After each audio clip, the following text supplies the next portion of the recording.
falar agora sobre um outro termo vinculado ao estudo dos conceitos básicos. Vamos falar de firmware.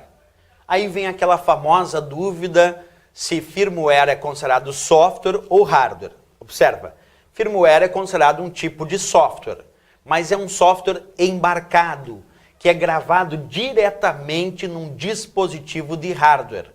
Por exemplo, aqui eu tenho um microchip e dentro desse microchip foi instalado um programa de computador para controlar, por exemplo, o funcionamento de uma calculadora. Imagina isso. Eu tenho um microchip, dentro desse microchip foi gravado um programa de computador para controlar o funcionamento de uma simples calculadora. Esse software que foi colocado aqui dentro desse microchip para controlar essa minha calculadora é chamado de firmware.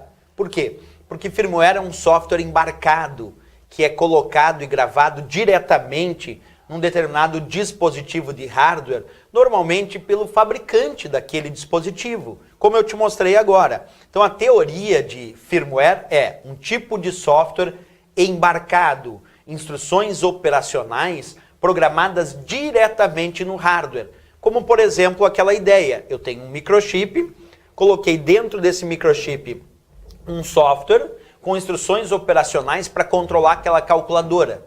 Então este microchip que foi colocado dentro desse software embarcado, colocado diretamente nesse microchip, é que nós vamos chamar de firmware. Então tem que cuidar muito porque às vezes as provas tentam dizer que firmware é um hardware e na verdade firmware é um software embarcado em um dispositivo de hardware, com instruções operacionais programadas diretamente nesse dispositivo de hardware, como a gente viu naquela própria imagem, certo? Sem dúvida nenhuma, então, tranquilo aí a ideia do firmware.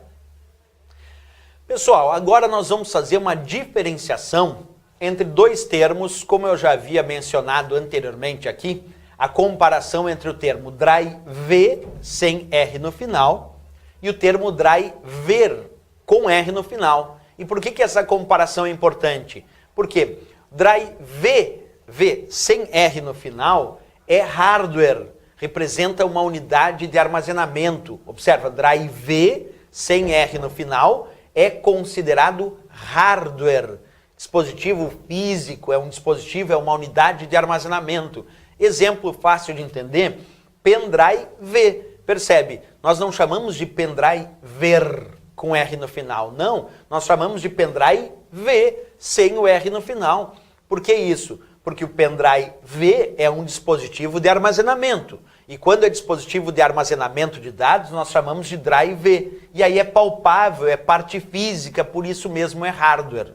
Agora, na comparação, o que seria driver com o R no final? Aí não é mais hardware. Driver com R no final é software, porque aí é um programa de computador, observa, para controlar um dispositivo de hardware. Enquanto o drive é um hardware, o driver é um software que controla um dispositivo de hardware. Como, por exemplo, o driver da impressora, que é o software que controla como aquela impressora funciona. O driver do mouse, que é o software que controla como aquele mouse funciona. O driver da placa de vídeo, que é o software que controla como a placa de vídeo funciona. Então, quando nós temos drive, sem R no final, hardware, dispositivo de armazenamento de dados como o pendrive. Driver com R no final, software, que serve para controlar um dispositivo de hardware. Então, cada dispositivo de hardware conectado ao teu computador tem um driver instalado no sistema operacional que permite ao sistema operacional controlar como aquele hardware funciona. Essa diferença, essa tabelinha é importante aí em relação à parte técnica da área de informática.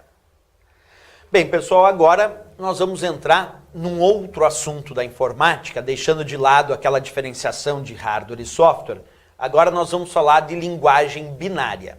Quando a gente fala de linguagem binária em relação aos computadores, tem que ter muito cuidado. Por quê?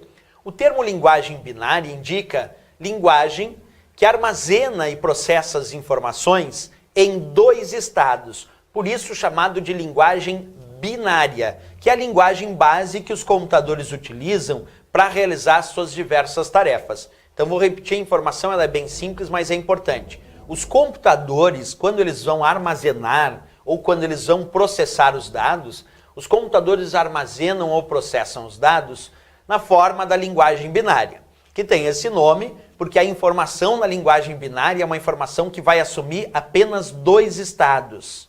Aí tu me pergunta assim, tá bom, mas que 2 estados são esses que a linguagem binária assume? Observa, 0 ou 1.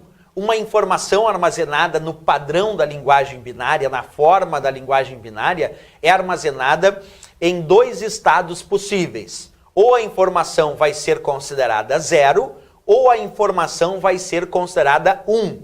Isso, claro, para efeito de representação, porque quando a gente pensa numa informação binária, associar esse 0 e 1, nós podemos associar várias coisas, como por exemplo, eu poderia dizer desligado é 0 e ligado é 1. Poderia dizer sem luz é 0 e com luz é 1. Ok, isso é uma informação binária, porque eu estou associando 2 estados. Então é isso. A informática, os computadores, trabalham com o padrão da linguagem binária, armazenando e processando informações em 2 estados, 0 ou 1. E aí vem uma outra perguntinha em cima disso, acompanha comigo. O bit. Por que o bit deve ser estudado em primeiro lugar quando a gente fala da linguagem binária? Porque o termo bit significa, traduzindo, é claro, dígito binário. Observa comigo, se bit, traduzindo por tradução, significa dígito binário, e eu te perguntar, então, um bit pode armazenar informação em quantos estados? Bem, um bit, já que é um dígito binário, tem que armazenar essa informação em 2 estados possíveis. Que 2 estados são esses que tu já conhece? 0 ou 1.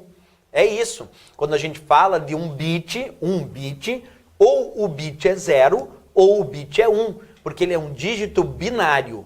Um bit não pode ser 0 e 1 ao mesmo tempo. Se eu tenho um bit, esse único bit ou vai ser 0 ou vai ser 1, porque ele é um dígito binário, ele aceita ou representar a informação na forma de 0 ou representar a informação na forma do dígito 1. Ok? Bem, aí vem uma perguntinha. Se eu pudesse enxergar um bit, claro que aqui é só uma representação visual, para a gente entender um pouco essa ideia numa lógica mais palpável, embora isso seja software que não é palpável, mas só para a gente entender. Tu imagina que esse é o meu bit, esse bit é 0, observa, esse outro bit é 1. É assim que funciona. Um bit não é 0 e 1 ao mesmo tempo.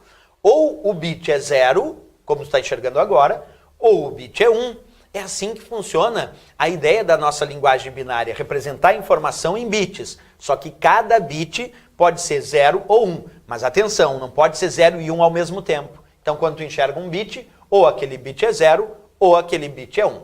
É assim a regra da nossa linguagem binária. Imagina que eu sou um computador processando dados, processando informações, e eu fico avaliando se o bit é 0, se o bit é 1, se é 0, se é 1, se é 0, se é 0, se é 1, se é 0.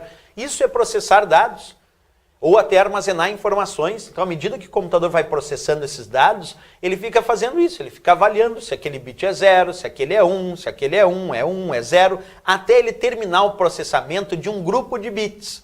Quando o computador termina de processar um grupo de bits, então ele tem uma informação mais completa, formada por muitos bits. E é através desta informação mais completa, formada por muitos bits, que ele pode armazenar, então, músicas, fotos, vídeos, sites da web que tu visita, porque tudo que tu pensar que tu acessa no computador, armazena ou processa, vai ser transformado em bits, por grupos de bits, bits agrupados. Tenta imaginar a seguinte situação.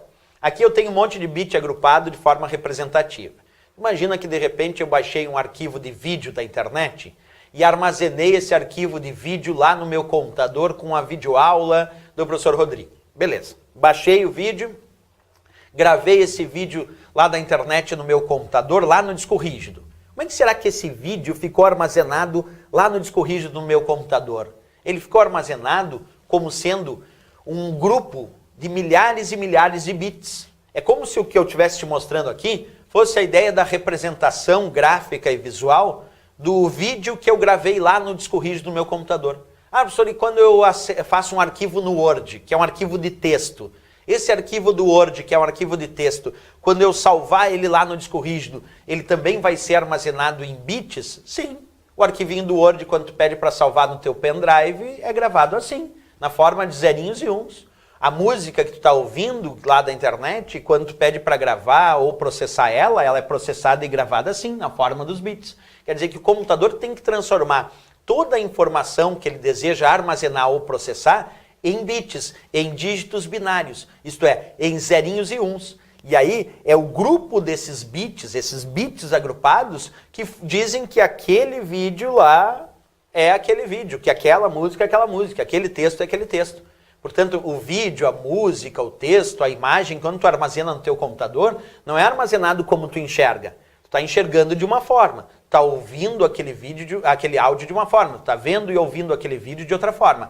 Mas lá no computador, quando tu armazenou esse vídeo, lá no disco rígido, lá no pendrive, ele foi armazenado como um grupo de zerinhos e uns, como um grupo de bits, porque essa é a ideia de armazenamento e processamento da informação.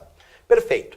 Se a gente sabe agora disso, se a gente tem essa consciência, a gente pode tirar uma conclusão teórica importante para a prova. O bit é considerado na informática a menor unidade de informação que o computador utiliza, tanto para armazenamento como também para processamento de dados. Então diria, bit é a menor unidade de informação que o computador utiliza, tanto para armazenar como para processar os dados. Isso é importante porque se a gente imaginar questões de prova, elas não precisam ser obrigatoriamente visuais. Uma questão de prova não precisa te mostrar zerinhos e uns para tu fazer a resposta. Basta indicar a teoria, colocando lá, bit é, letra A, B, C, D, a menor unidade de informação que o computador utiliza para armazenamento e processamento de dados. E aí é bom lembrar sempre a dica, bit é dígito binário, portanto só pode armazenar informações em dois estados, e esses dois estados são conhecidos como 0 e 1. 0 ou 1.